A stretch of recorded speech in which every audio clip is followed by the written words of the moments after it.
Hello little stars, welcome back to Kahani Corner by Preeti. आज की कहानी आन्या नामक एक काइंड और स्वीट गर्ल के बारे में है। चलो शुरू करें। आन्या के पापा एक फॉरेस्ट ऑफिसर थे और उनकी जॉब की वजह से उन्हें बार बार ट्रांसफ़र होना पड़ता था। इसलिए आन्या को भी कुछ टाइम बाद अपना स्कूल, अपना घर और सबसे ज़रूरी अपने फ्रेंड्स को छोड़ना पड़ता था। इस बार भी जब नया घर शिफ्ट हो रहे थे, आन्या खिड़की के पास चुपचाप बैठी थी। हम हमेशा के लिए शिफ्ट क्यों करते रहते हैं मम्मा? मम्मा ने प्यार से कहा, क्योंकि पापा फॉरेस्ट का ख्याल रखते हैं बेटा, और तुम्हें इतनी ब्यूटीफुल जगह दिखाते है ना। पर आन्या अभी भी उदास थी। नया घर पुराना सा था, वुडन हाउस जो फॉरेस्ट में होता है, पर बहुत सुंदर था। चारों तरफ बड़े बड़े पेड़ और बर्ड्स की आवाज़ आ रही थी। शाम को आन्या थोड़ी बोर हो रही थी, फ्रेंड्स को भी तो मिस कर रही थी। तो उसने सोचा मैं घर ही एक्सप्लोर कर लेती हूँ। और वो जैसे एक कमरे से दूसरे कमरे को एक्सप्लोर कर रही थी, तब उसने एक बड़ा अजीब वुडन कबर्ड देखा, जिसके चारों ओर एनिमल्स, बर्ड्स, फ्लावर्स, बटरफ्लाइज की पेंटिंग बनी हुई थी। बड़ा क्यूरियस लगा उसे, मिस्टीरियस था। ऐसा कबर्ड पहले तो नहीं देखा मैंने।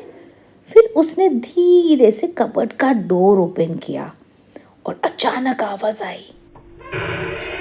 और जब तक वो समझती क्या हो रहा है, एक गोल्डन लाइट सा आया और उसने आन्या को अंदर खींच लिया। जब आन्या की आंखें खुली, वो अपने घर में नहीं थी।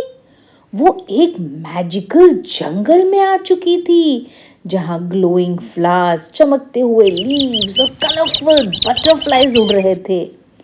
हेलो, एक स्वीट सी आवाज आई। आन्या ने मुड़कर देखा, एक रैबिट वाइट कलर का, एक ब्लैक हैट पहने हुए, बड़े स्टाइल से दोबारा कहा हेलो। आन्या हैरान हो गई। तुम बात कर सकते हो? रैबिट हंसकर बोला, of course, welcome to our magical forest Anya. Anya हैरान, तुम्हें मेरा नाम कैसे पता? रैबिट ने आंख मारी। हम तुम्हारा वेट कर रहे थे।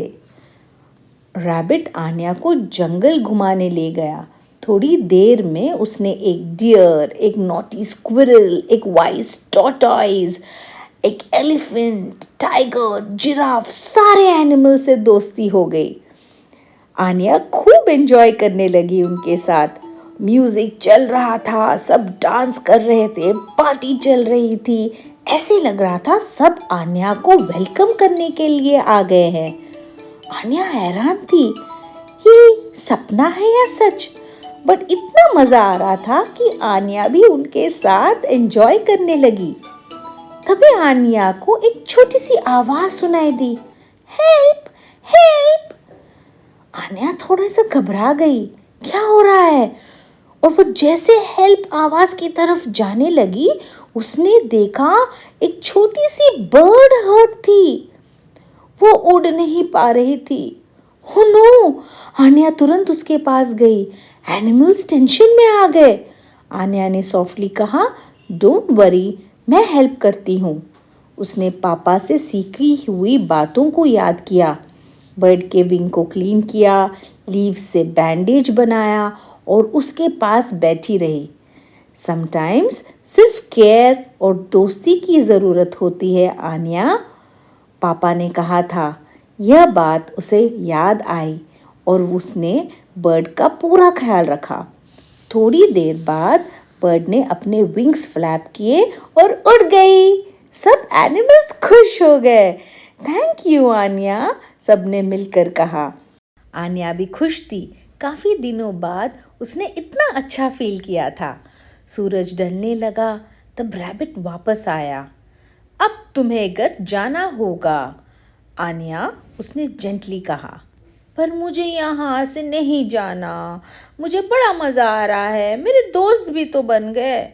रैबिट मुस्कुराया। तुम कहीं भी जाओ तुम नए फ्रेंड्स बना सकती हो, जैसे यहाँ बनाया। एक ब्लिंक में आन्या वापस अपने रूम में थी, वुडन कबर्ड के सामने। सब नॉर्मल था। क्या वो सपना था? तभी बाहर से बर्ड की आवाज़ आई। आन्या ने खिड़की के बाहर देखा और स्माइल किया। शायद ये नई जगह इतनी भी बुरी नहीं है। मॉरल ऑफ द स्टोरी क्या है बच्चों? क्या सीखा आपने? हर नई जगह एक नई बिगनिंग होती है और दोस्ती कहीं भी हो सकती है, बस दिल खुला होना चाहिए।